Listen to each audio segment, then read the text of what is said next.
Kabanata 421. Kunin ang kailangan natin. Gaya ng inaasahan sa isang bayani ng kanyang henerasyon, simple at maigsi ang pananalita ni Carson York, walang itinatago. Kung ano man ang nasa isip niya, malakas itong ipinarating ng kanyang bibig. Nagpalitan ng tingin ang 22 Panginoon. Walang nang-ahas na tumayo at mauunang umalis. Naiinip na si Tyr Summers. Casual niyang pinulot ang isang talim at inihagis sa hangin. Sa isang swoosh, nahulog ang kutsilyo mula sa langit na tumusok sa gitna ng mesa. Sabi namin pwede ka nang umalis. Kung hindi ka pupunta, sa eksaktong 30 segundo, sisimulan kitang buksan, sabi ni Tyr, kinuha ang kanyang telepono at nagsimula ng countdown. Sa wakas, ang unang Panginoon ay nagngangalit ang kanyang mga ngipin at tumayo. Pinati niya si Carson bago tumalikod para umalis, mabilis na naglakad palayo. Pagdating sa pinto, sinadya niyang lumingon sa likod kung may humahabol sa kanya bago nagmamadaling umalis sa restaurant.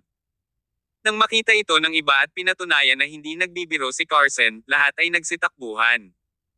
Tinagtagal, ang unang masiglang open-air na restaurant ay biglang naging malungkot. Kinuha ni Tyr ang isang dessert sa mesa at nilagyan ito ng laman sa kanyang bibig.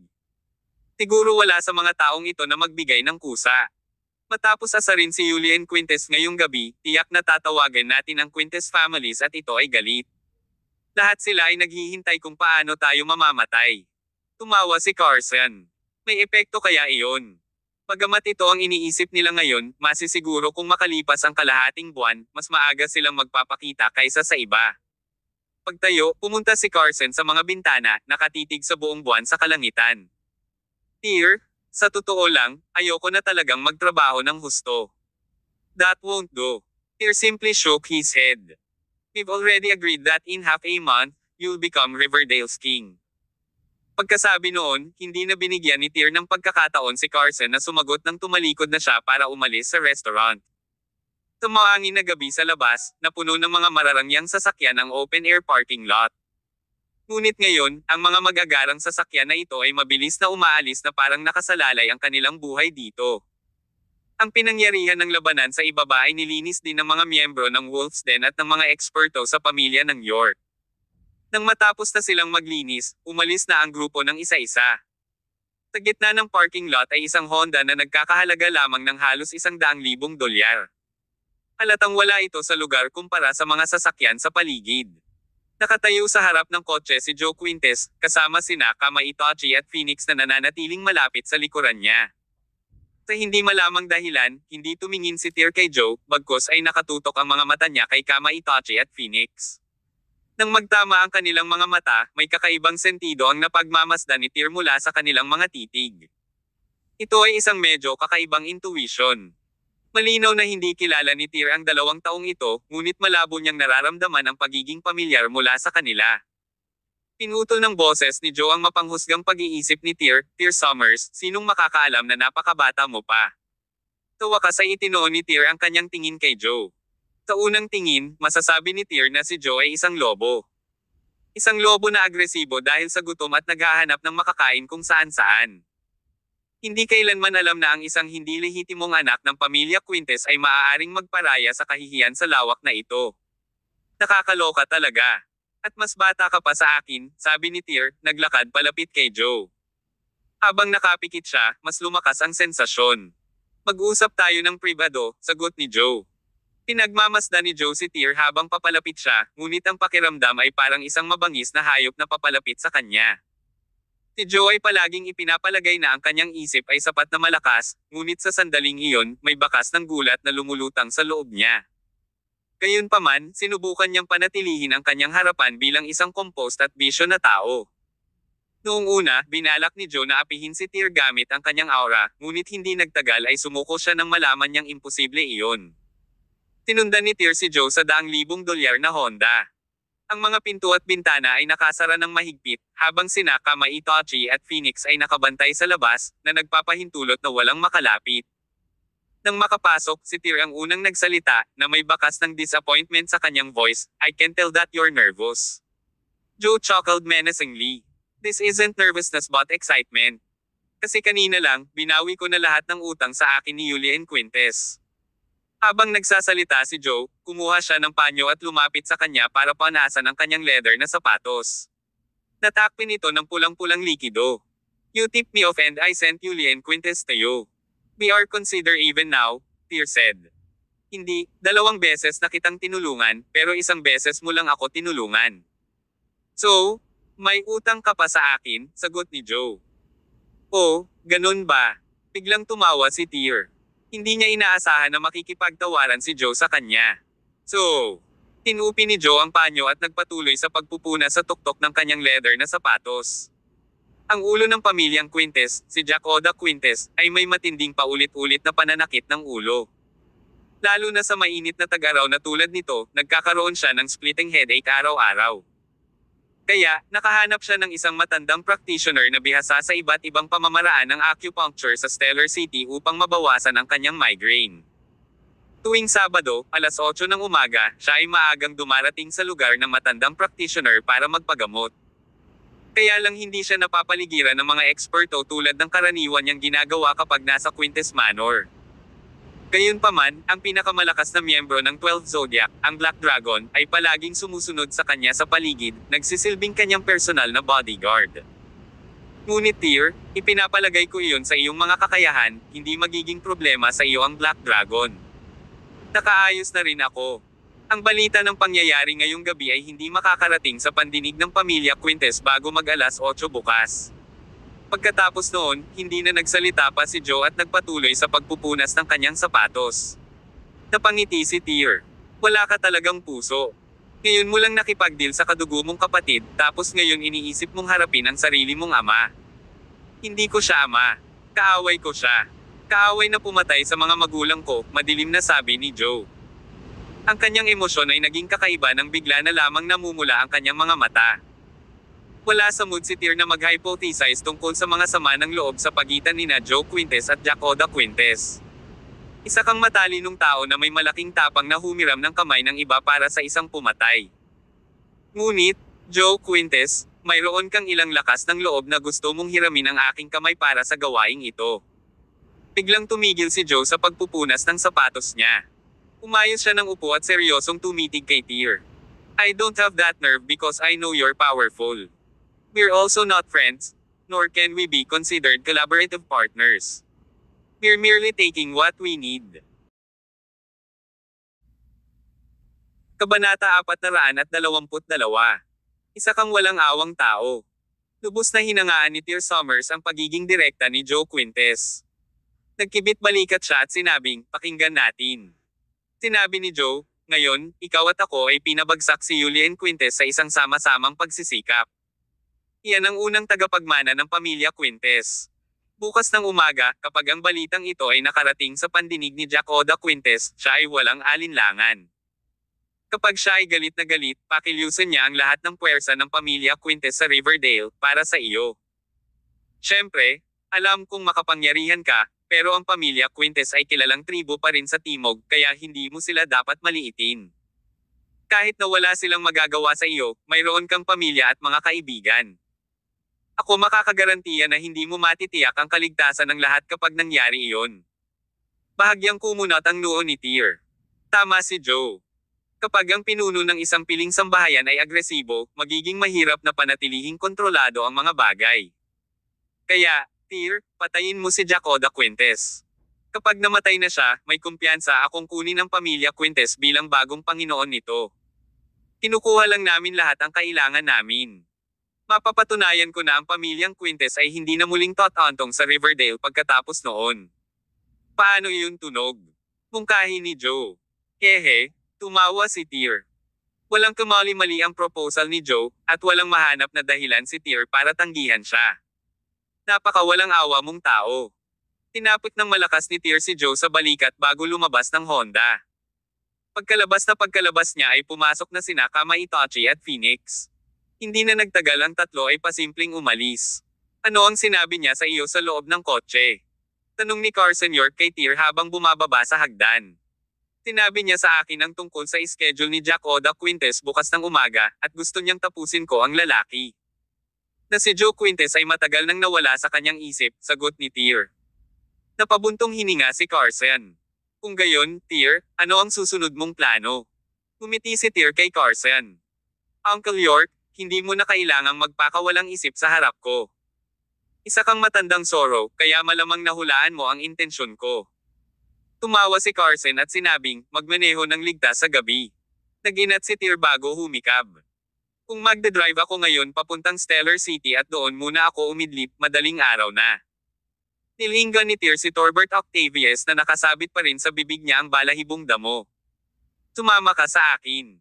Mag-drive ka. Ngunit, umiling si Torbert. Ang boring doon, hindi ako sasama, tsaka hindi ako marunong mag-drive. Ayos lang yan. Autocar yan, parang laruan. Pwede kitang turuan. At kaya, sumakay sina Torbert at Tyr sa kotse habang umaalog-alog sila hanggang sa Stellar City. Nang makarating sila sa Stellar City, 4:00 na ng umaga. Si Torbert ay hindi pa nakapagmaneho noon, kaya doble ang tagal nilang kailangan para makarating doon. Siyempre, ito ay tumagal lamang sa unang kalahati ng paglalakbay. Matapos niyang masanay sa mga function ng sasakyan, halos lumipad ang sasakyan sa ikalawang kalahati ng kanilang biyahe. Blurg.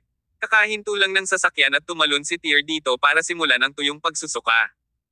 First time niyang makaramdam ng pagkahilo mula sa biyahe sa kotse. Nang lumingon siya pabalik kay Torbert, napagtanto niyang nagbubuga na rin ang lalaki. Hindi nakaimik si Tyr.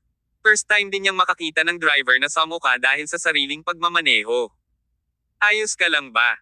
Tanong ni Tyr na sumulyap kay Torbert na may masamang ekspresyon. I'm fine. Umaway si Torbert. I suddenly found a new hobby. Ito ay tinatawag na pagmamaneho. Tyr, bakit hindi mo ako binilhan ng sports car pag uwi natin? Marahas na kumikibot ang facial muscles ni Tyr habang tumatawa ng malamig. Gusto mong magmaneho ng sports car. Una, kailangan mong magpalit ng mas disenteng damit. Nang matapos silang samuka, bumalik sila sa sasakyan. We can rest for a bit, ani Tyr, na nakatingin sa bakanteng kalye. Biglang lumingon si Torbert kay Tyr, nakasimangot sa kanya. Tayo. Magpahinga. Alis. Nang maramdaman ang pagtayo ng balahibo sa kanyang balat, sinuntok ni Tyr si Torbert sa mukha. Don't be disgusting in front of me. Sa wakas ay bumalik sa normal si Torbert. Bakit mo ako pinilit na sumama sa iyo sa Stellar City? Dahil pamilyar ka sa lugar na ito. Bagamat sinabi sa akin ni Joe Quintes ang lokasyon ng matandang practitioner sa kanlurang bahagi ng lungsod, masama ako sa mga direksyon, makatwirang paliwanag ni Tyr. Gayunpaman, bigla siyang naging seryoso. Those two experts beside Joe gave me an indescribable vibe. I kept feeling like their aura are somewhat familiar, but also unfamiliar. So, nagpout si Torbert. Pumunta ka at imbestigahan mo kung saan nanggaling ang dalawang iyon, ang bilin ni Tyr. Si Joe Quintes ay illegitimate na anak ni Jack Oda Quintes. Wala siyang katayuan o autoridad sa pamilya Quintes, kaya hindi ako naniniwala na ang malalakas na eksperto na tulad nila ay kusang loob na maglilingkod sa kanya. Torbert scoffed. I knew that a dude like you didn't have good intentions. So, even you can feel uneasy. Umiling si Tyr. Hindi naman sa hindi ako mapalagay. Siguro dahil may pamilya na ako ngayon, kaya hindi ako papayag na magkaroon ng anumang mga pagkukulang. Nararamdaman ko tuloy na may isang mapanganib na figure ang nakatago sa likod ni Joe Quintes, ngunit kung ang figurang ito ay isang kaibigan o kalaban, hindi ko pa sigurado. Kung gayon, pupunta ako at mag-iimbestiga. Nagkibit balikat si Torbert. Bakit bigla kong naramdaman na tinatrato mo ako na parang secret agent? Umisi si Tyr. Hindi ba't lagi mong talento iyon?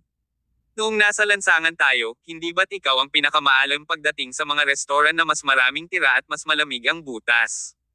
Nakasandal sa headrest ng car seat, pumikit si Tyr. Nagpapahinga ako saglit.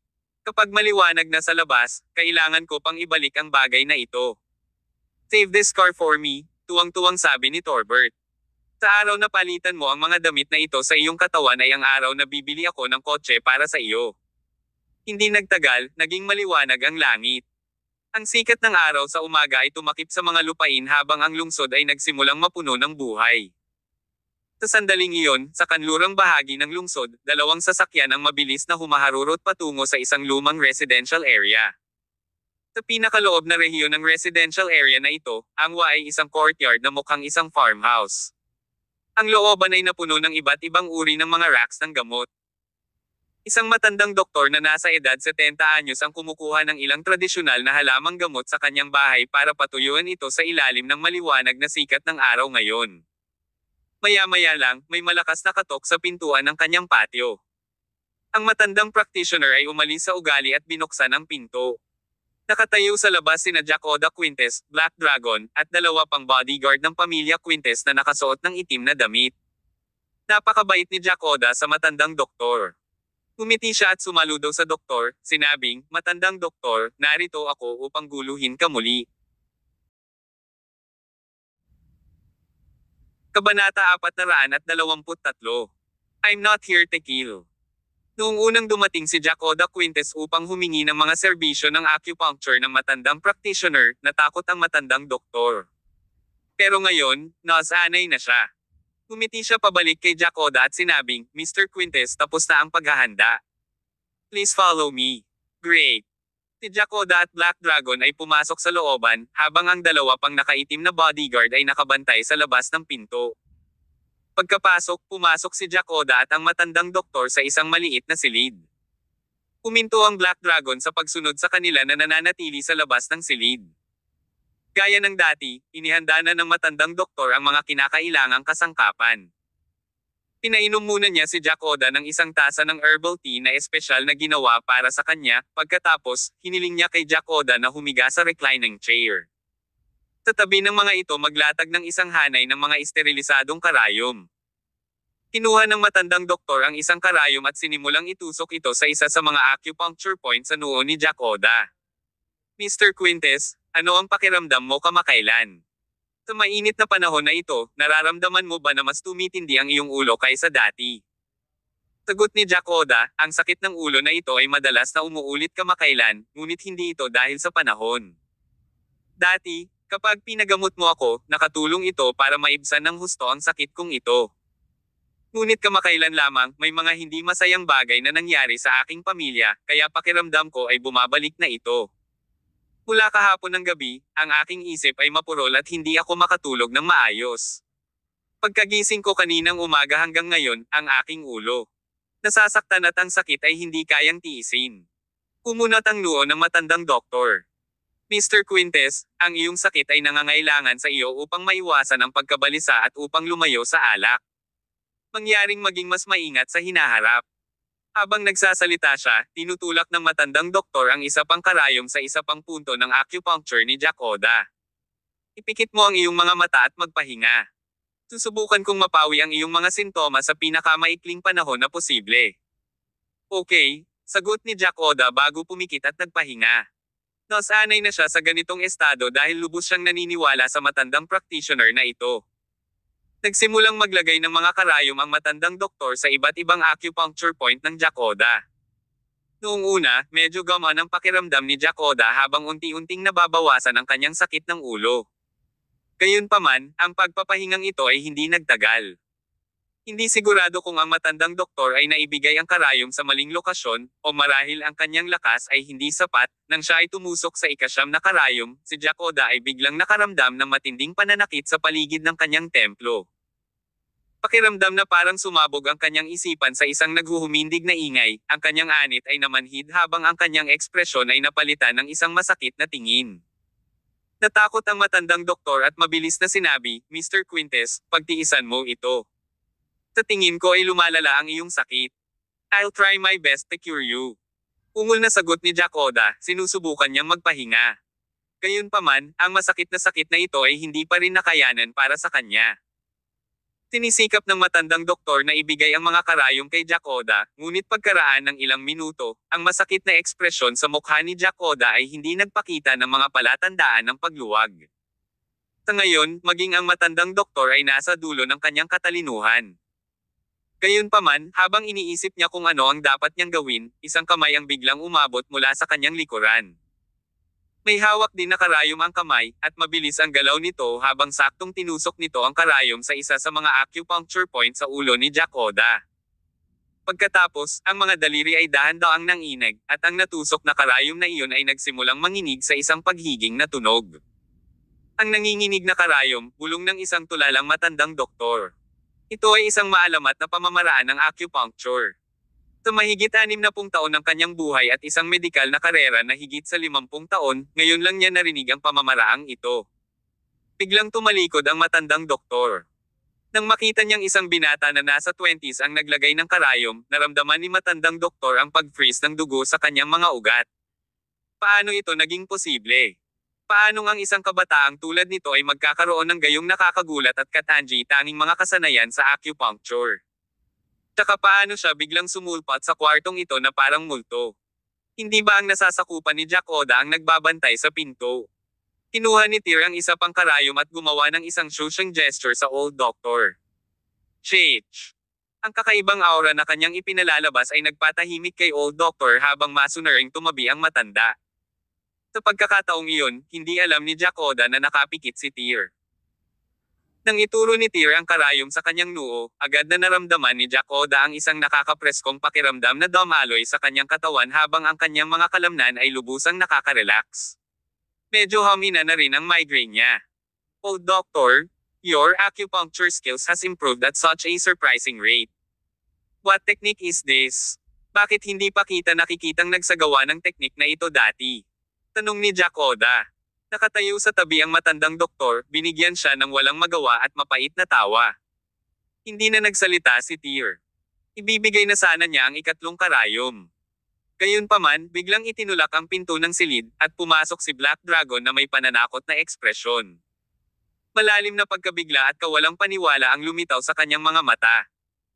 Dalawang elite ng pamilyang Quintes ang nagbabantay sa mga gate ng courtyard, habang ang Black Dragon ay nasa loob ng courtyard.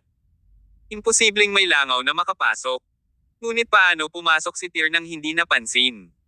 Noong nag-aaral ang Black Dragon ng ilang halamang gamot sa courtyard kanina, naramdaman niyang may dumaan sa likod niya.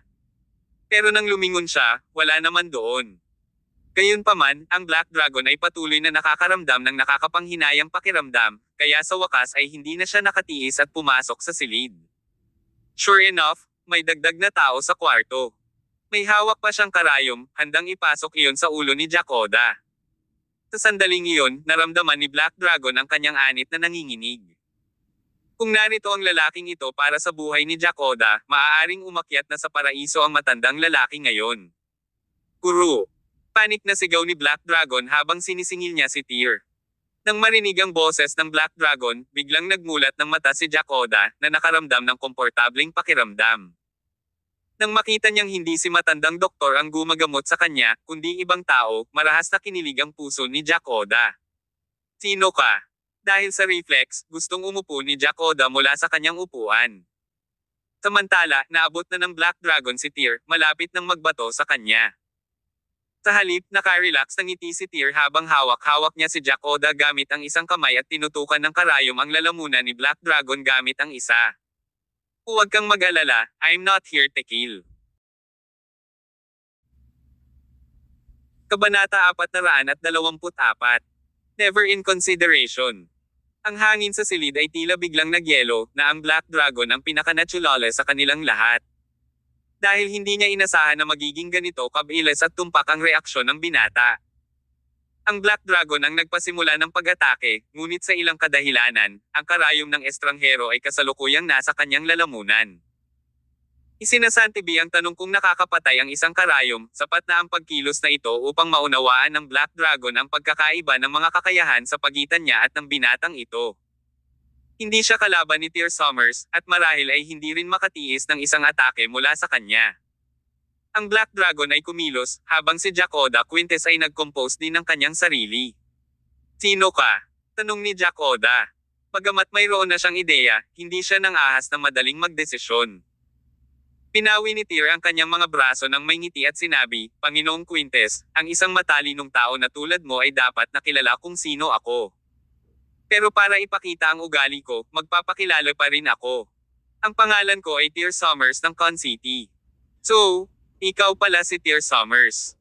Marahas na tumibok ang puso ni Black Dragon. Ang lalaking ito ay isang kaaway ng pamilya Quintes. Subconsciously, muling naikuyom ni Black Dragon ang kanyang mga kamao. Casual na napalingon si Tyr sa kanya. You should be aware that if I want to kill, you'd all be corpses by now. So, It's best not to challenge my patience. Marahil si Tyr lang ang may lakas ng loob na banta ang pinuno ng 12 Zodiacs ng pamilya Quintes at pinasuko pa rin ang huli. Hindi kumilos ang Black Dragon habang si Jack Oda ay nakasandal sa upuan.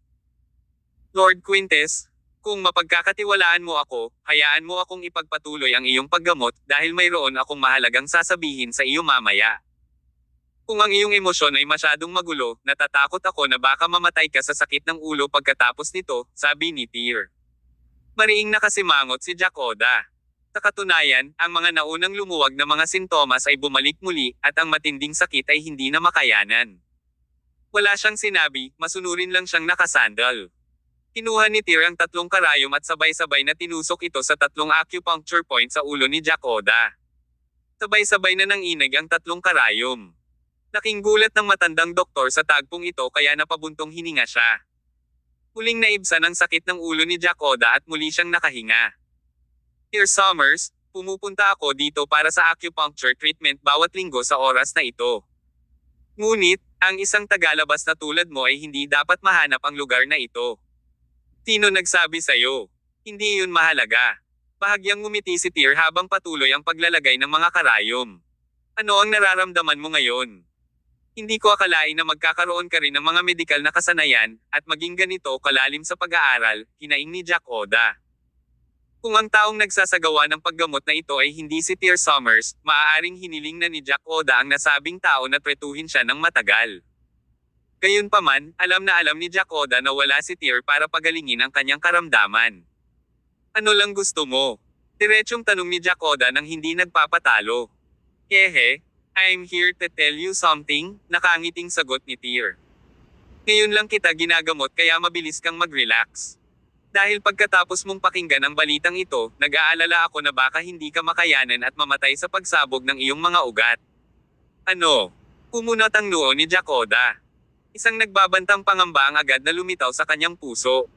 Ang iyong anak na si Julian Quintes ay patay na, pinatay ng isa mo pang anak na si Joe Quintes.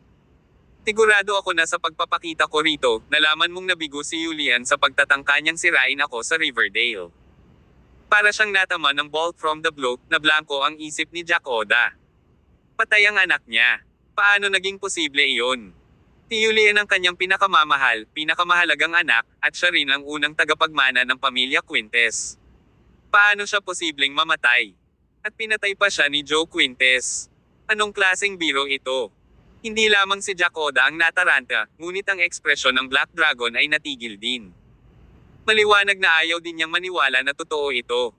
Ang reaksyon ni Jack Oda ay tulad ng inakala ni Tyr.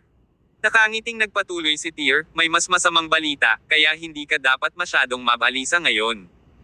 Si Joe Quintes ang nagbigay sa akin ng iyong kasalukuyang address. Gusto niya ng tulong ko sa pagpatay sa iyo. Dahil dito, itinigil ni Tyr ang paggamot sa acupuncture. Mayroon siyang makapangyarihang mga eksperto na tumutulong sa kanya, at maaaring may utak sa likod niya, kaya gawin mo kung ano ang gusto mong gawin. Pagkasabi nun, aalis na si Tyr. Sa ngayon, ganap na natulala si Jack Oda, habang ang Black Dragon ay natauhan. Gusto niyang abutin at pigilan si Tyr na wala sa reflex. Ngunit hindi nagtagal, ibinasura niya ang ideyang ito matapos malaman na wala siyang kakayahan. Kung gayon, bakit hindi mo inaatake si Master? Tanong ni Black Dragon. Binigyan siya ni Tyr ng isang matamis na ngiti. Gustong hiramin ni Joe Quintes ang aking mga kamay para lipulin ka, ngunit hindi siya karapat-dapat na gawin akong, Tyr Summers, ang kanyang talam. Wala akong pakialam kung ano ang iniisip ninyo ngayon, ngunit nakatayo ako sa aking kinatatayuan. Kung ang iyong gusto akong i-duel ni Quintus Farmiley, I'll take you on anytime. Kung tutuusin, hindi ko naiisip ang pamilya mong Quintes. Walang ibang salita, lumabas si Tyr mula sa lugar. Habang ang dalawang eksperto ng pamilya Quintes ay maingat na nagbabantay sa mga tarangkahan, si Tyr ay lumabas ng bahay at umalis sa looban. Nang makita siyang lumabas sa looban, natulala ang dalawang eksperto. Pagdating nila, medyo malayo na si Tyr sa kanila, sa isang iglap ay nawala sa kanilang paningin. Nagpalitan ng tingin ang dalawang eksperto sa pamilya Quintes, nakaramdam ng malabo at pangangilig sa kanilang mga anit. Walang pag-aalinlangan, nagmadali silang pumasok sa looban. Kakapasok pa lang nila ay nakita nilang inalalayan ng Black Dragon si Jack Oda habang palabas ng bahay ang magkapareha. Sa sandaling iyon, tila tumanda si Jack Oda ng ilang taon. Ang kanyang mukha ay namumutla, na may patong na pawis sa kanyang noo. Lalong tumindi ang kanyang sakit ng ulo, at napakasakit na nagsimulang mamula ang kanyang mga mata. Pagtingin kay Jack Oda, nag-aalala ang Black Dragon. Master, okay ka lang. Mariing idiniin ni Jack Oda ang kanyang mga templo, patuloy na minamasahe pagkatapos ng nanginginig na mga daliri. Joe Quintes, ang kanyang anak sa labas. Siya ay isang tila mahina at masipag mag-aral na bata na kahit si Jack Oda ay nag-akala na siya ay isang walang ambisyon at kaawa-awa na anak. Paano siya magiging walang awa na pumatay sa sarili niyang kapatid at sadyang ilantad ang kinaroroonan ni Jack Oda kay Tear Summers para dumating ang huli at patayin siya? Nadagdagan ang paghihirap ni Jack Oda habang iniisip ito. Nasisiraan na siya sa loob. Mabilis na nagtanong ang Black Dragon, Master, sinasadya ba tayo ni Tear Summers? Kabanata 425. Split Personality. Ganun din ang iniisip ni Jack Oda Quintes. Ipinapalagay niya na sinusubukan ni Tear Summers na gamitin ang paraang ito upang ang pamilya Quintes ay magpatayan sa loob ng isa't isa. Ngunit sa sandaling iyon, nagring ang telepono ni Jack Oda. Ang tumatawag ay ang Intel representative ng pamilya Quintes. Kagabi, siniguro ni Joe Quintes kay Tear na ang lahat ng impormasyon kay Jack Oda ay selyuhan hanggang umaga, upang hindi agad malaman ni Jack Oda na si Julien at ang kanyang mga puwersa ay ganap na nabura sa Riverdale. Mukhang si Joe ang may gawa nito. Mahirap isipin na siya ay isang walang kapangyarihan na anak sa labas na kahit ang mga alipin ng pamilya Quintes ay hindi iginagalang. Gayunpaman, ang illegitimate child na ito ay sunod-sunod na gumawa ng mga bagay na hindi maiisip.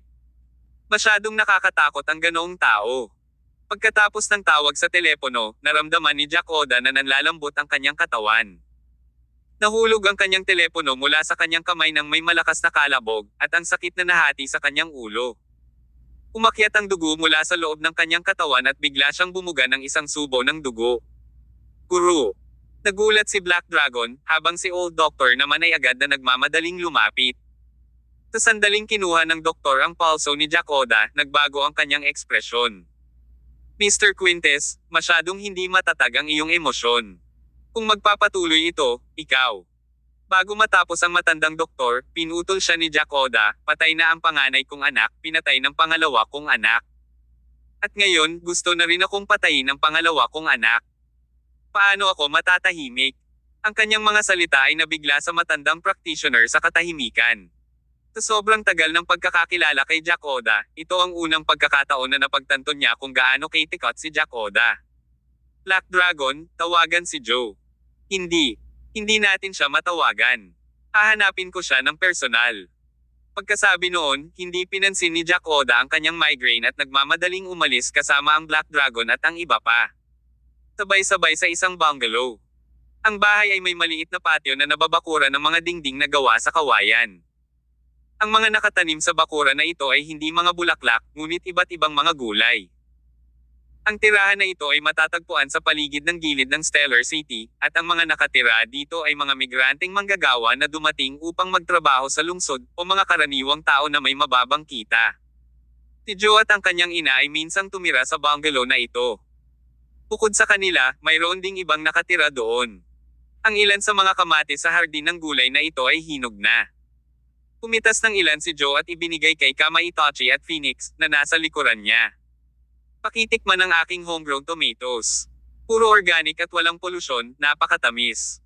Itong si Joe Quintes ay dapat may split personality.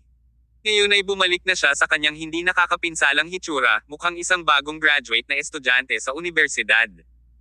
Ang bangis at puot na ipinakita niya kagabi ay nawala ng walang bakas. Si Kama Itachi at Phoenix ay hindi mga subordinate ni Joe, ngunit sinunod nila ang utos ng kanilang orihinal na amo. Kaya naman, nang ang kanilang orihinal na Panginoon ay pinagsisilbihan sila sa ilalim ni Joe, walang pasubali silang sumunod sa mga ayos ni Joe.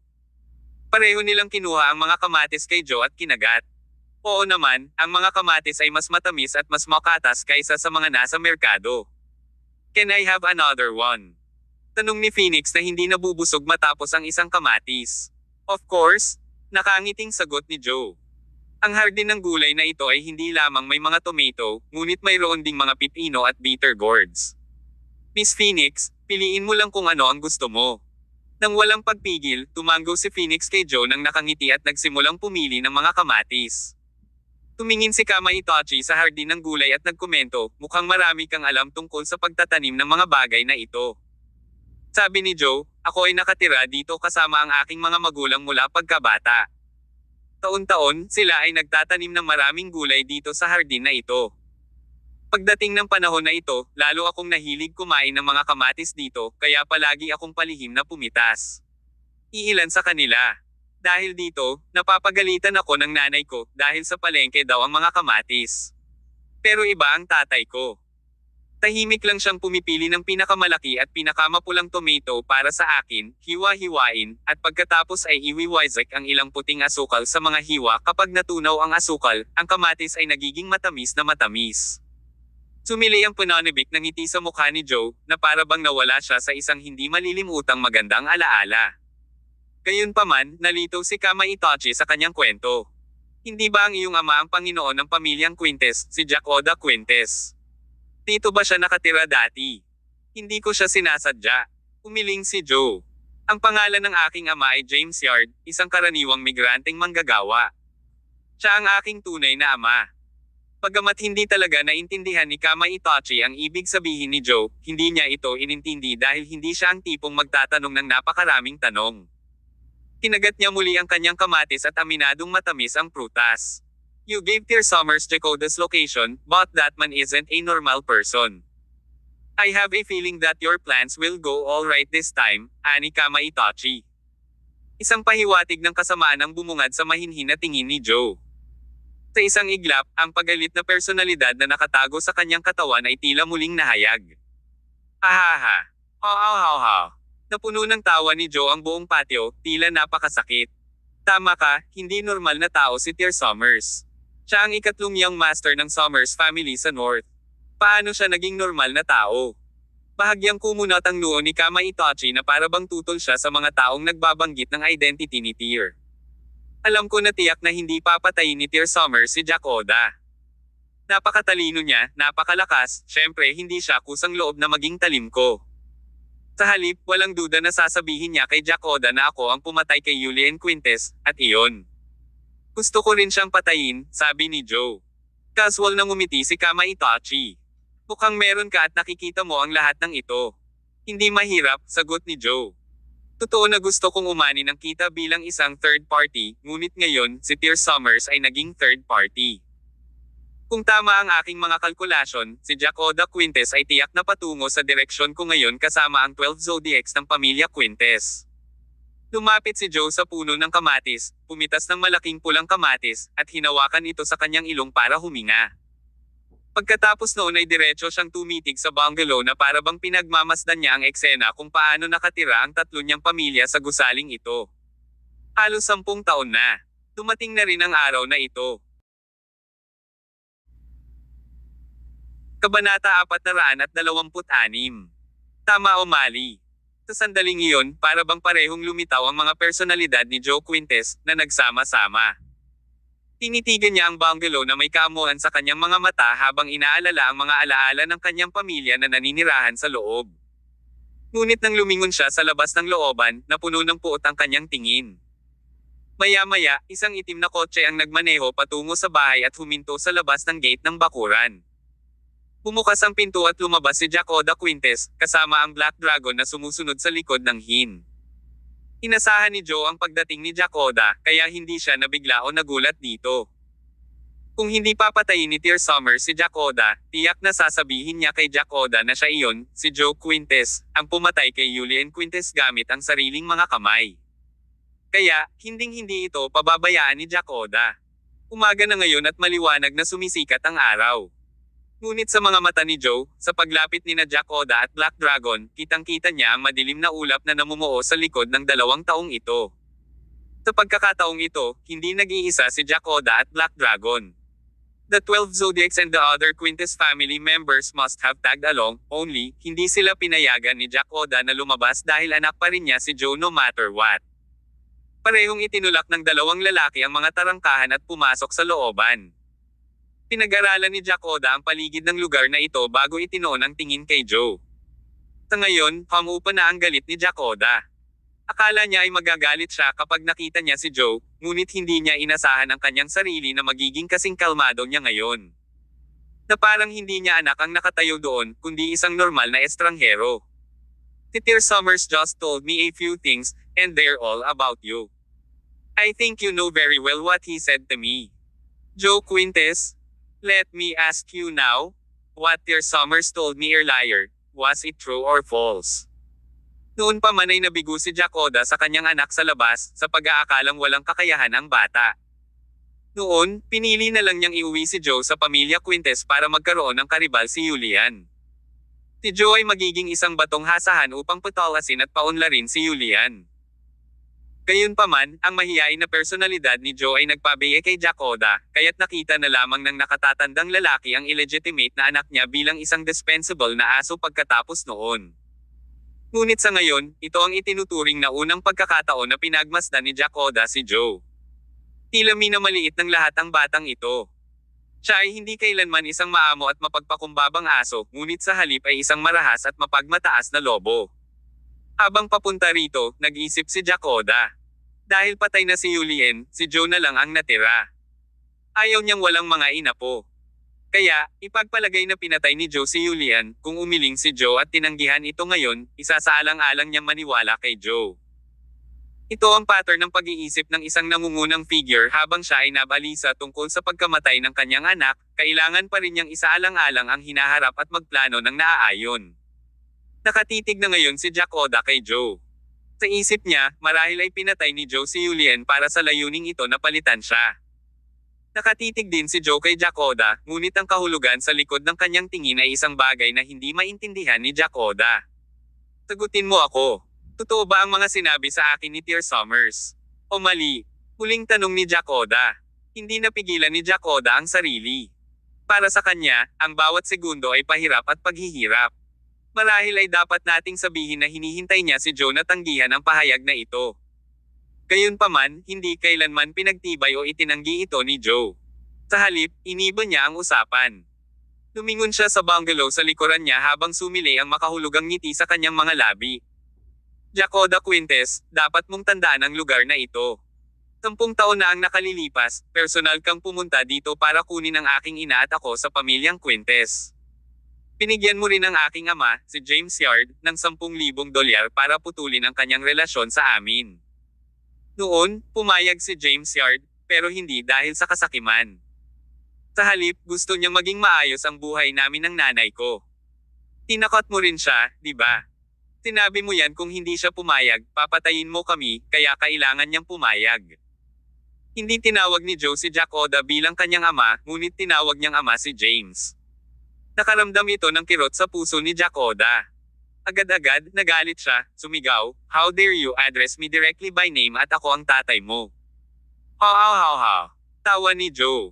Pakiramdam niya ngayon lang niya narinig ang pinakamalaking biro sa paligid. Ang lalaking ito na minsan ay nag-isip sa kanya bilang isang aso at hindi kailanman lumingon sa kanyang direksyon ay sinasabing anak niya si Joe. Hindi ba ito medyo nakakatuwa? Lumapit si Joe kay Jacoda. Habang sumusulong siya, tinanggal niya ang salamin sa kanyang tulay sa ilong at pinasadahan ng kamay ang bar na nakatikip sa kanyang noo upang itali ang mga ito gamit ang isang goma. Unti-unting tumaas ang pagalit na aura sa pagiging Joe. Sa oras na huminto siya sa harap ni Jacoda, siya ay naging ibang tao na. Hindi sumagot si Joe sa komento ni Jacoda, ngunit muling iniba ang usapan, sinabing, "Jacoda Quintes, dapat ay balisa ka ngayon, hindi ba? At saka, dapat ay napaka-conflict at nalilito ka, di ba? Relax. Una, tingnan mong mabuti ang lugar na ito, ang kapaligiran dito. Pamilyar ka ba sa lugar na ito?" Mahigpit na nakakurot ang mga kilay ni Jacoda. Pakiramdam niya ay lalong tumitindi ang kanyang ulo dahil sa galit sa kasalukuyang ugali ni Joe sa kanya. Noon, isinama mo ang aking ina at ako sa pamilya Quintes, hindi dahil sa pagkakasala, ngunit dahil gusto mo naguluhin ko si Julian Quintes, hindi ba? Matapos kaming dalhin, ang aking ama, si James Yard, ay pinatay ng mga lalaking ipinadala mo, hindi ba? Habang nagsasalita siya, lumingon si Joe para ituro ang bahay sa likod sa kanya. Huwag kang magdahilan. Hindi nakakailanganin ang puntod ni James Yard sa likod mismo ng bahay na ito at ako ang naglibing sa kanya. Ang nanay ko naman, namatay siya noong 2 taon matapos niyang makapasok sa pamilyang Quintes mo. Wala naman siyang sakit, sa halip ay nalasan mo, di ba? Matapos gawin ni Joe ang gayong mga deklarasyon, ang panloob na emosyon ni Jack Oda ay tila pumasok sa isang kakaibang estado. Nagliyab siya sa galit, tinuro si Joe habang sumisigaw, anong pinagsasabi mo? Anong binubulalas mo? Kabanata 427. Kaninong anak siya? Joe Quintes sa halip ay humagalpak ng tawa. Dati, si Joe ay lumuhad sa lupa, nanginginig sa pagkakita kay Jack Oda Quintes na galit na galit. Ngunit ngayon, ang poot at katigasan na ipinakita niya ang nagpahirap kay Jack Oda. Hindi mo kailangang itanggi kung ikaw ang may gawa nito. Hindi ito mahalaga sa akin. Kung tutuusin, ikaw o si Julien Quintes. Hindi pwedeng ibang tao. Ngayong patay na si Julien, ikaw na ang susunod, sabi ni Joe. Para siyang tinamaan ng kulog, napagtanto ang pinakamatinding takot ni Jack Oda. Ang sagot na ito ay katumbas ng pag-amin ni Joe sa pagpatay kay Julien, pagsira sa huling pag-asa ni Jack Oda. Ikaw ba talaga ang pumatay kay Julien? Tanong ni Jack Oda sa nanginginig na boses, sinusubukan ang huling pakikibaka. Tama yan. Pinatay ko siya. Hindi ka nawala ng pag-asa sa mukha niya nang tinapakan ko siya. Mas masahol pa siya sa aso, hahaha. He was your biological older brother. Hindi siya. Biglang sumabog ang emosyon ni Joe. Pinawi niya ang kanyang marahas na init ng ulo at naglagay ng malamig na ekspresyon. Nakasandal sa tainga ni Jack Oda, mamulong siya, Jack Oda Quintes, bakit hindi mo hulaan kung ako ba, si Joe Quintes, ay tunay mong biological na anak? Ano? Agad na naramdaman ni Jack Oda ang panginginig sa kanyang gulugod. Pwede kaya? Bigla siyang nakaisip ng nakakatakot na posibilidad. Si James Yard at ang ina ni Joe ay mga kaibigan noong bata pa na naghiwalay matapos pilitin ni Jack Oda ang sarili sa kanilang relasyon. Ngunit, dahil may pamilya na si Jack Oda, pinili niyang iwanan ang ina ni Joe at si Joe, na bagong panganak pa lamang noon. Gayunpaman, hindi kailanman hinamak ni James ang ina ni Joe pagkatapos noon, ngunit handang alagaan ang mag-ina. Palagi niyang tinatrato si Joe na parang biological child niya. Pero, may isa pang posibilidad bago magsama sina Jack Oda at nanay ni Joe, sa totoo lang ay nakasama na niya si James. Imposible iyon. Sigaw ni Jack Oda, pasuray-suray na pabalik. Bilang Panginoon ng pinakakilalang pamilya sa Astral Province, hindi matanggap ni Jack Oda ang ganitong nangyayari. Joe Quintes, sinasabi mo lang to para galitin ako, di ba? Sabihin mo sa akin. Tinasadya mo ba akong mairita? Importante ba yon? Tanong ni Joe na ikinatuwa naman ni Jack Oda's crazed reaction. Naabot na niya ang kanyang layunin, na kung saan ay mahulog si Jack Oda sa mga pagpapahirap ng haka-haka. At hinding-hindi niya sasabihin kay Jack Oda ang totoong sagot. Habang nagdurusa si Jack Oda, mas masaya si Joe. Ahaha, Jack Oda Quintes. Hindi mahalaga kung ako man ang biological child mo. Dahil kinailangang mamatay si Julien, at mamamatay ka rin. Hindi na interesadong magsabi pa si Joe kay Jack Oda. Sa likuran niya, humakbang pasulong si Kama Itachi, na may matinding pamatay na aura. Mula sa likod ni Jack Oda, agad ding lumapit ang Black Dragon, pinuprotektahan si Jack Oda. Naramdaman na lamang ni Jack Oda na sumabog ang kanyang isipan. Kasalukuyang hindi matatag ang kanyang emosyon at parang patuloy na umaakyat ang dugo sa kanyang mga ugat sa kanyang ulo. Ang mga ugat sa kanyang mga templo ay nagbabantang sisubog anumang oras. Ngayong dumating na ang mga bagay-bagay, wala nang pag-asa si Jack Oda kay Joe. Black Dragon, patayin mo sila, utos ni Jack Oda, sa wakas ay pinakawala ng nangingibabaw na aura ng isang patriarch. Ang hanging ito na inilabas niya ay medyo katulad ng kay Joe, kaya kung si Joe Quintes ay biolohikal na anak ni Jack Oda ay maliwanag. Bam! Isang mapurol na tunog ng banggaan ang umalangaw-ngaw sa kawalan. Tunog iyon ng mga kamao ni Black Dragon at Kama Itachi na nagsasalpukan. Bilang pinuno ng 12 zodiac ng pamilya Quintes at numero 1 manlalaban ng mga tribo, hindi mapag-aalinlanganan ang kakayahan ng Black Dragon sa pakikipaglaban. Kahit sa buong katimugang rehiyon, tiyak na mataas ang kanyang ranggo. Tungkol naman kay Kama Itachi, wala pa ring ideya si Jack Oda kung saan nanggaling ang makapangyarihang mandirigma na ito, ngunit hindi dapat baliwalain ang husay sa pakikipaglaban ng lalaki. Sa palitan ng kamao na ito, kapwa naging malinaw ang kanilang kakayahan. Hindi gumalaw ang Black Dragon, ngunit umatras ng isang hakbang si Kama Itachi. Batay lamang sa lakas, ang Black Dragon ay maliwanag na mas malakas kaysa Kama Itachi. Pumalatay ang gulat sa mukha ni Kama Itachi. Tinaguri ang maalamat na Sickle Weasel, ang kanyang pangunahing focus sa pagsasanay ay ang lakas, at sa lahat ng ito, lubos siyang naniniwala sa kanyang kapangyarihan. Kahit na sa napakalaking tribong pinaglingkuran niya, kasama ng hindi mabilang na mga eksperto, may kumpiyansa si Kama Itachi na kayang talunin ng kanyang lakas ang karamihan sa mga manlalaban. Gayunpaman, sa pagharap niya sa karaniwang manlalaban ng tribong ito, ang isang suntok lamang na ito ay napagtanto niya ang kanilang pagkakaiba. Pagkatapos ng palitan na iyon, huminto ng kalahating segundo ang dalawang lalaki bago muling nagsagupaan ang dalawang silhouette. Bam! Bam! Bam! Ang mga tunog ng nagbabanggaan na suntok ay bumuo ng kakaibang malupit at malademonyong himig sa looban. Ang mga lalaking ito ay parang dalawang mabangis na hayop na patuloy na pinaghihiwa-hiwalay ang isa't isa gamit ang kanilang sariling marahas na pamamaraan. Wala pang 10 segundo, ang dalawang lalaki ay nagpalitan ng pag-atake ng higit sa 20 beses. Ito ay patunay na hindi lamang mas malakas ang Black Dragon kaysa kay Kama Itachi, ngunit ang kanyang bilis ay mas mahusay din. Bang! Tinuntok ng Black Dragon ang dibdib ni Kama Itachi at pinalipad ng puwersa ang huli pabalik ng ilang metro. Nang makalma na siya, biglang naramdaman ni Kama Itachi ang pag-akyat ng dugo mula sa kanyang dibdib. Tumagas ang pulang likido mula sa sulok ng kanyang bibig. Nagngangalit ang kanyang mga ngipin, pinilit ni Kama Itachi ang kanyang sarili na lunukan pabalik ang subo ng dugo. Dahil sa eksenang ito, kinilig si Joe sa loob.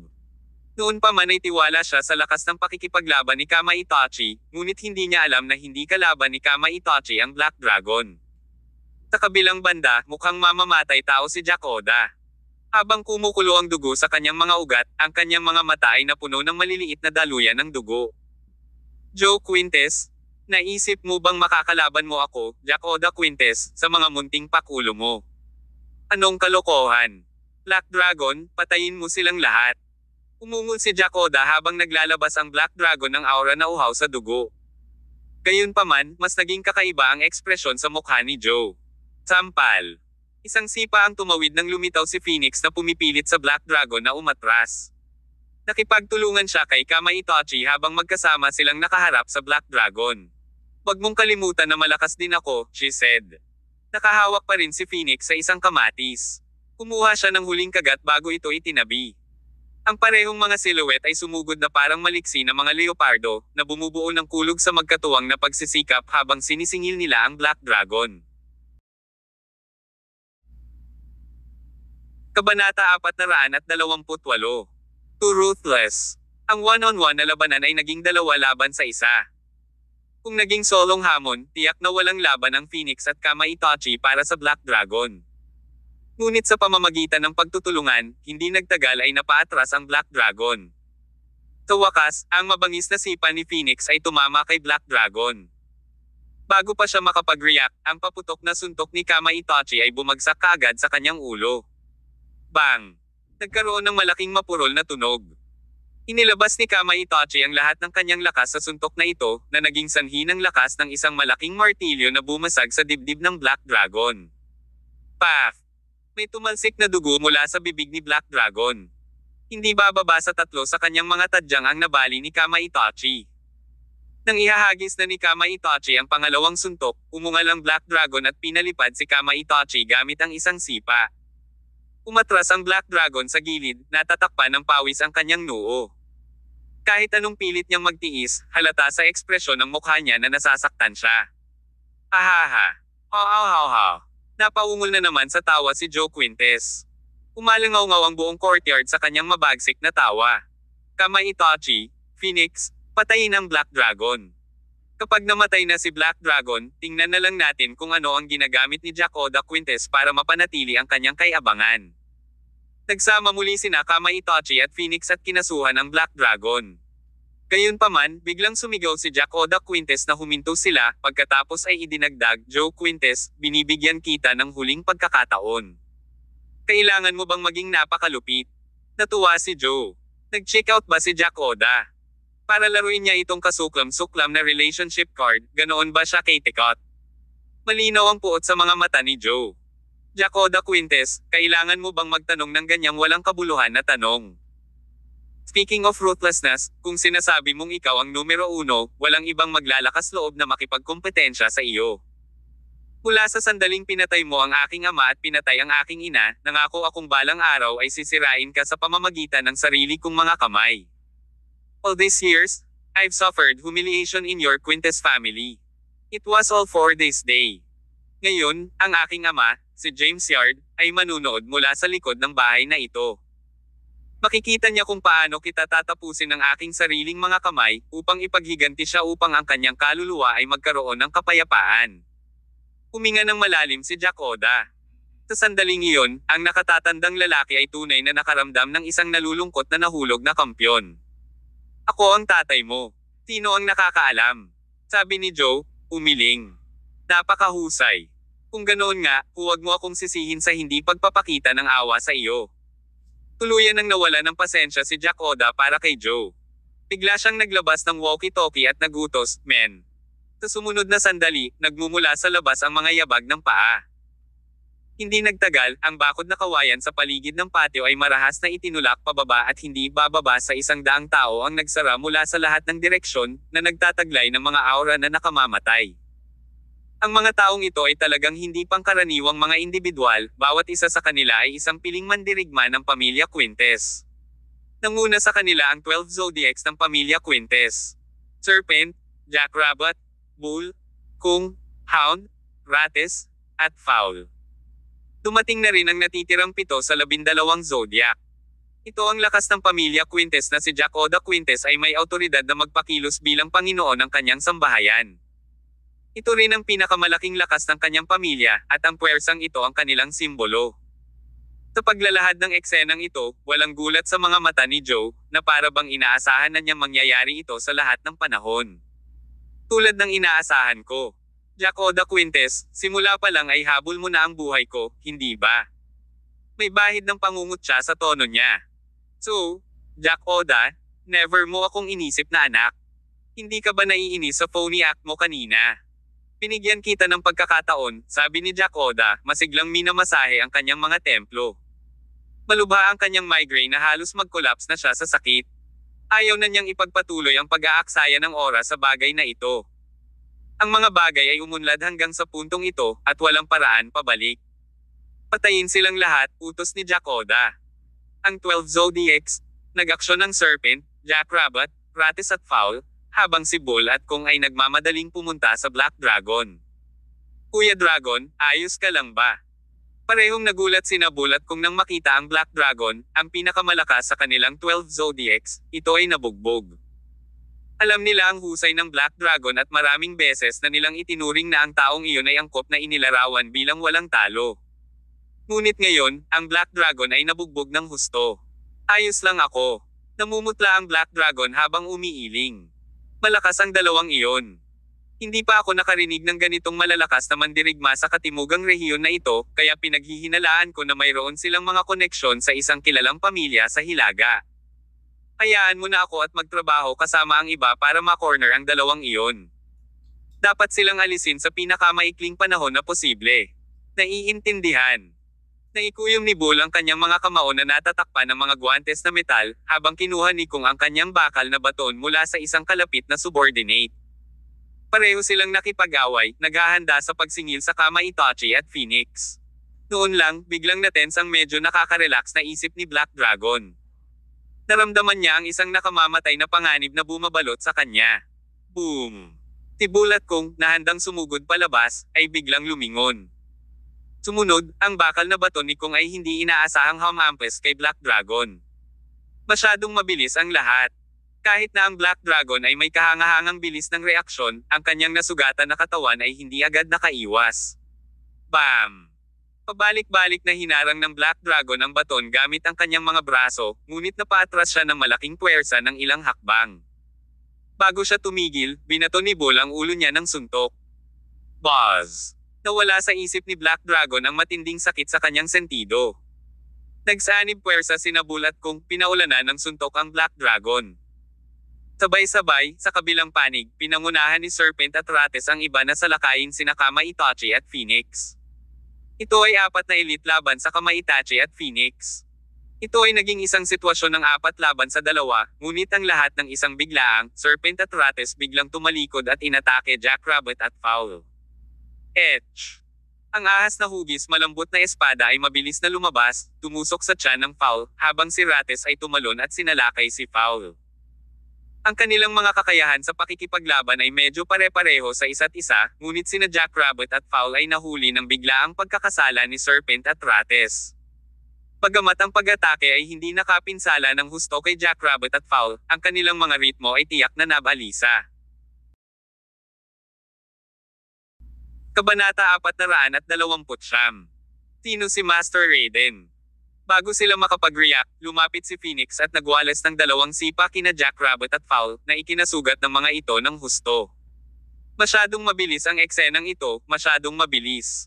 Bakit napakarami sa mga ekspertong ito ng 12 Zodiacs ng pamilya Quintes ang biglang naging traidor? Sa sandaling iyon, naroot si Hound sa lugar, natulala. Hawak niya ang isang metal na kadena na may kalituhan sa kanyang mga bisperas. Matapos patayin ni Bull at Kung ang Black Dragon, naglakad sila papunta sa Hound, nakangiti. You've been out for work this past few days, so you must be oblivious to the situation. Hound, you have 2 options. 1. Continue serve Jack Oda Quintes and let us kill you. 2.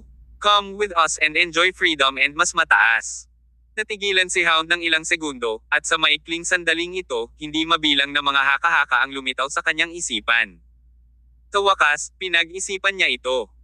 Ang mga taong ito ay malamang na nakahanap ng isang mahusay na tagapagtaguyod, kaya ipinaliwanag ang kanilang pagkakanulo. Hehe.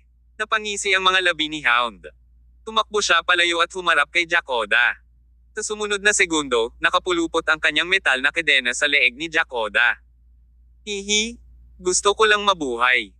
Sa ngayon, nilinaw na ng bawat miyembro ng 12 Zodiac ang kanilang paninindigan.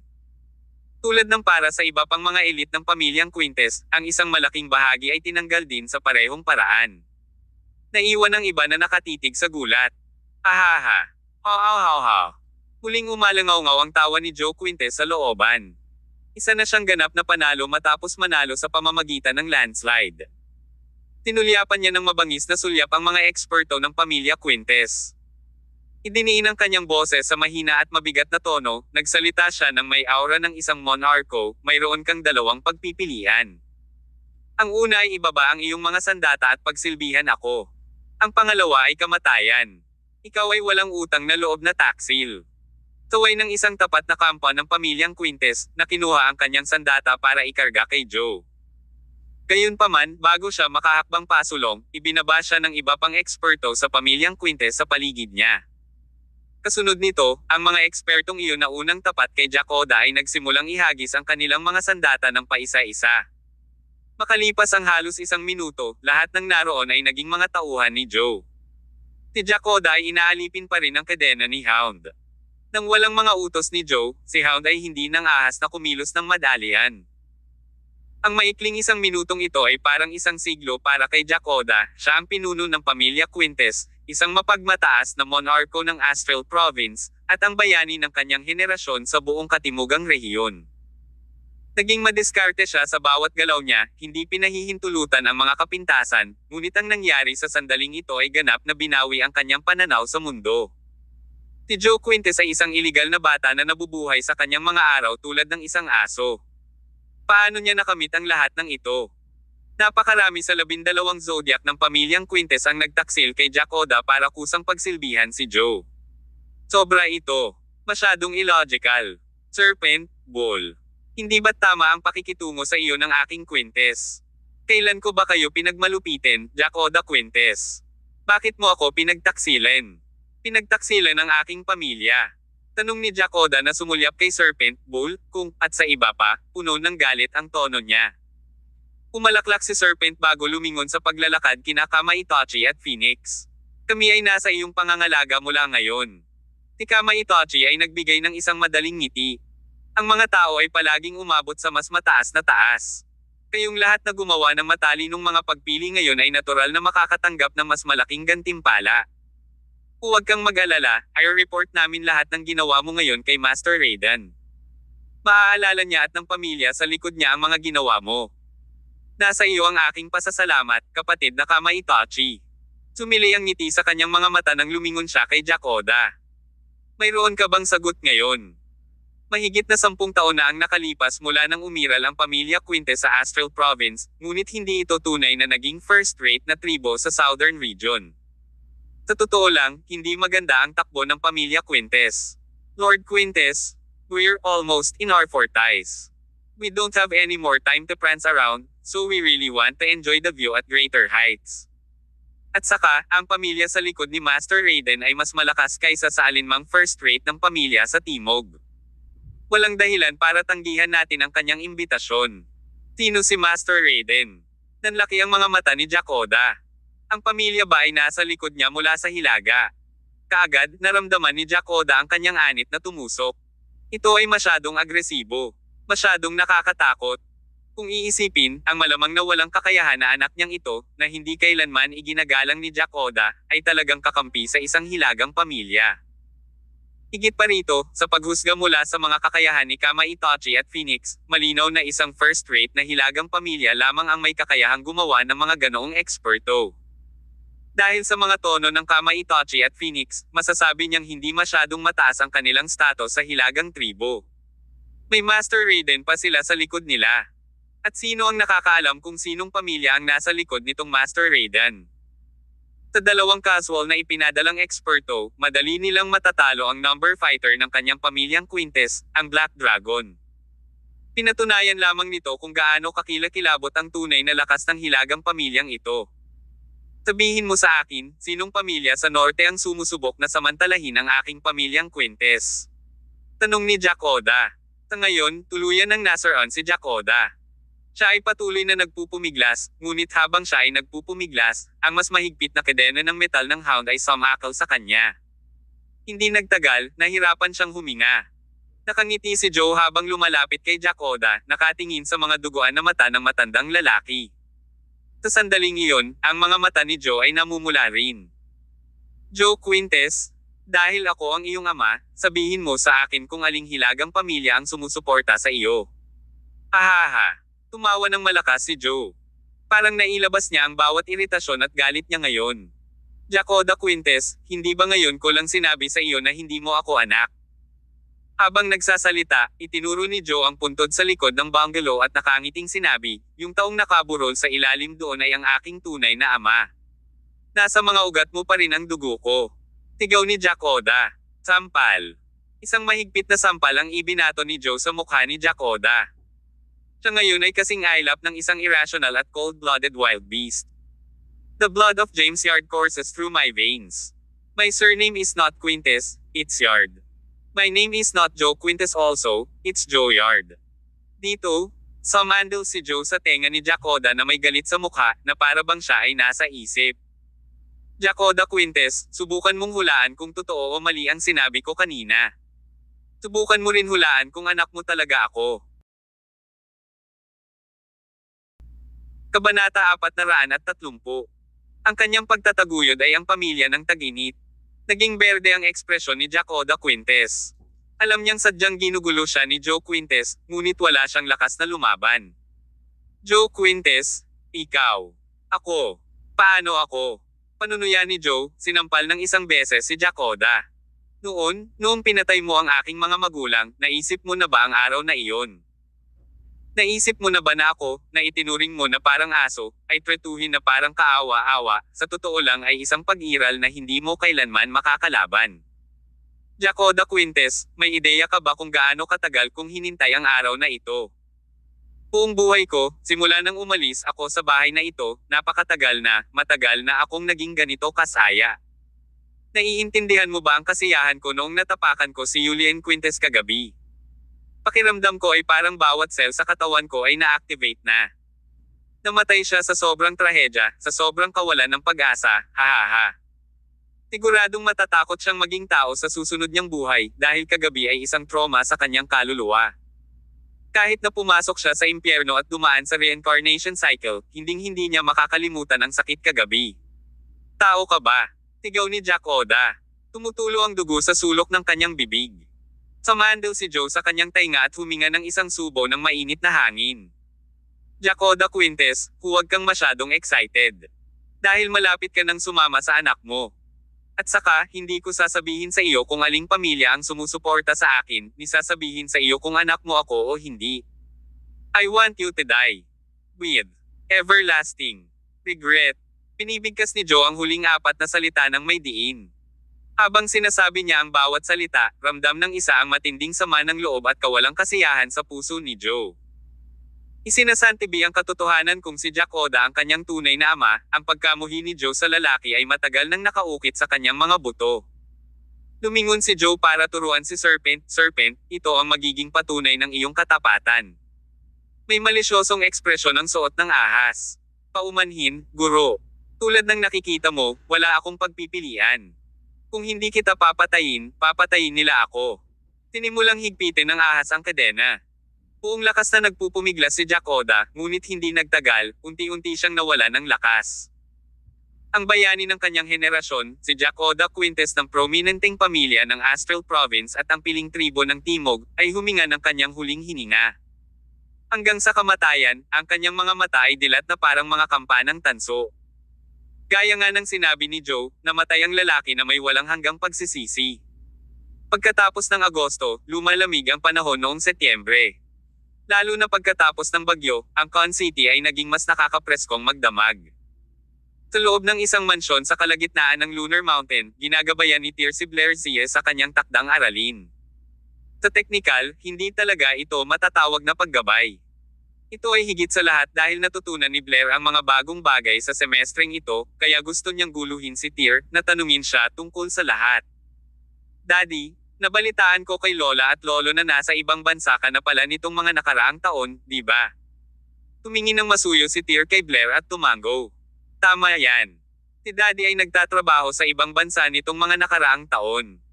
Pagkatapos kumita ng pera, bumalik ako para hanapin kayo ni Mommy. Kung ganoon, Daddy, nasa England ka ba? Natigilan si Tyr. Bakit bigla mong nabanggit ang England? Pinandilatan ni Blair ang kanyang maganda at kaakit-akit na bilog na mga mata. Natuto kasi ako ng spelling sa school kamakailan, kaya iniisip ko kung nagstay na ba si Daddy sa England dati. Daddy, magaling ka ba sa English? Napatulala si Tyr. Pakiramdam niya ay mas nagiging imahinasyon ang mga tanong ni Blair. Nakangiting sagot niya, "Zero, of course Daddy's good in English." Then Blair, tell Daddy what spelling you've learned recently in school. I've learned a lot. Sabi ni Blair habang nagbibilang gamit ang kanyang mga daliri. Car, C-A-R. Tren, T-R-E-N. Malaking truck, H-U-C-A-R. Hindi nakaimik si Tyr habang patuloy na inilista ng kanyang anak ang mga salitang natutunan niya. Papa, tatay, F-A-T-H-E-R. Mama, nanay, M-O-T-H-E-R. Titi, pusa, C-A-T. Chiki, manok, C-H-I-K-E-N. Ducky, duck, quack, quack, quack. Kitty, cat, meow, meow, meow. Puppy, aso, wolf, wolf, wolf. Habang nag-e-enjoy si Tyr sa quality time kasama ang kanyang anak, biglang nag-ring ang phone niya. Kamakailan lang, nababalisa na si Tyr sa tuwing makakarinig siya ng pagtunog ng telepono, dahil alam niya may paparating na bagyo. Kaya, sa tuwing magriring ang kanyang telepono, alam niyang hindi ito magiging maganda. Gayunpaman, ang tumawag sa pagkakataong ito ay si Torbert Octavius. Tumayo si Tyr at naglakad papunta sa balkonahe bago pinindot ang answer button. Tyr, Jack Oda Quintes is dead. Just as you've surmised, Joe Quintes killed him. Out of the Quintes family's 12 zodiacs, 5 na lang sa kanila ang natira. Ang lakas ng pamilya ngayon ay nabawasan na. Ang lahat ng ito ay sa loob ng inaasahan ni Tyr, ngunit lubos pa rin niyang hinangaan si Joe dahil sa nagawa niyang pabagsakin si Jack Oda. Sumagot si Tyr, ang 12 zodiac ng pamilya Quintes ay naglilingkod lamang sa ilalim ng Panginoon ng pamilya. Hindi sila katumbas ng lakas ng tribo. Ang buong pamilya Quintes ay mayroon pa ring ilang iba pang mga sangay, at ang bawat sangay ay may ilang mga eksperto. Bagamat ang pamilyang ito ay hindi itinuturing na numero 1 sa Timog, ang istruktura ng kanilang pamilya ay walang alinlangan na malapit sa isang unang rate na tribo. Pero Torbert, hindi ito ang gusto kong imbestigahan mo. Alam mo na ang tinatawag na 12 zodiacs na ito ay walang kahulugan sa akin. Sa kabilang dulo, tumawa si Torbert. Why are you so impatient? Nalaman ko na rin ang background ng 2 taong gusto mong imbestigahan. I think nahulaan mo na kung saan sila nanggaling. The North, simpleng sagot ni Tyr. Dapat alam ko. Tama. Ang Summers family of the North, sagot ni Torbert. Ang 2 nagngangalang Kama Itachi at Phoenix ay ang kanan at kaliwang kamay ng isa sa 5 magiting na general ng pamilya ng Tag-init, si Raiden Black. Raiden Black ng 5 magigiting na general, bulong ni Tyr. Sa pagbanggit ng pangalang ito, bumungad sa ekspresyon ni Tyr ang banayad na puot. Ngunit hindi nagtagal, unti-unting lumambat ang puot na iyon. Noon, sa Riverville City, pinakilos ng pamilya Summers ang isa sa 5 magiting na general, si Perry Reynolds, upang harapin si Tyr, na gustong mahuli siya pabalik sa pamilyang Summers. Pero sayang, parang napakalaking sampal sa pamilya Summers ang pagpatay kay Perry ni Tyr. Sa loob ng ilang buwan pagkatapos noon, ang pamilyang Summers ay hindi kailanman nagbigay ng anumang iba pang mga galaw. Ngayon, parang hindi na sila makapaghintay. Kaya lang, hindi inaasahan ni Tyr na gagamit sila ng ganoong paraan para harapin siya. Mukhang ang proseso ng pag-iisip ng isang first-rate na pamilya sa Hilaga ay hindi isang bagay na maaaring simulang hulaan ng karaniwang tao. Maaari nilang dalhin ito. Tinitigan ni Tyr ang post-storm sky. Bahagyang kumunat ang gilid ng labi niya. Pagkatapos ng lahat, sinabi ko na kung hindi sila natatakot sa kamatayan, maaari nilang dalhin ito. Dahil lahat ng taong ipapadala nila, lahat sila ay papatayin ko.